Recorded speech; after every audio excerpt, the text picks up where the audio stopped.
Hello friends, இன்றைக்கு இந்த வீடியோவில் விவசாயிகளுக்கு புதிய கூட்டுறவு பயிர்க்கடன்கள் வழங்கப்படும் அப்படின்னு சொல்லியிருக்காங்க. அது பார்த்திங்கன்னா 17,000 கோடிக்கு வழங்கப்படும் அப்படின்னு சொல்லியிருக்காங்க.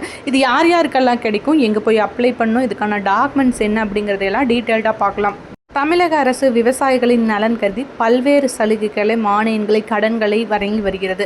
அந்த வகையில் பயிர்க்கடன் திட்டங்கள் மூலம் விவசாயிகளுக்கு பயிர் செய்ய கடன்கள் வழங்கப்பட்டு வருகிறது. அதே போல் விவசாய மேம்பாட்டு பணிகளுக்கும் கடன்கள் வழங்கப்பட்டு வருகிறது. இதுக்கெல்லாம் நீங்கள் எங்கே போய் அப்ளை பண்ணணும் அப்படின்னு பார்த்தீங்கன்னா, உங்கள் ஊரில் பக்கத்தில் இருக்கிற தொடக்க வேளாண்மை வங்கி அல்லது கூட்டுறவு வங்கியில் போயிட்டு இந்த லோனுக்கு அப்ளை பண்ணிக்கலாம். இதுக்கு யாரெல்லாம் அப்ளை பண்ணுறேன்னு பார்த்தீங்கன்னா, லேண்ட் இருக்கிறவங்க அப்ளை பண்ணலாம். இதுக்கு பார்த்திங்கன்னா உங்களோட பட்டா, சிட்டா, ஆதார் கார்டு, ரேஷன் கார்டோட ஜெராக்ஸு, உங்களோட பாஸ்போர்ட் சைஸ் ஃபோட்டோ இது மட்டும் இருந்தால் போதும். நீங்கள் என்ன பயிர் செய்கிறீங்க அல்லது என்ன விவசாய மேம்படுத்துதல் பணிகள், மராமத்து பண்ணுறதுக்கு என்ன பணி செய்கிறீங்க அப்படிங்கிறதுக்கான சான்றிதழ் விஏஓ வாங்கி அதை அட்டாச் பண்ணி கொடுக்கணும்.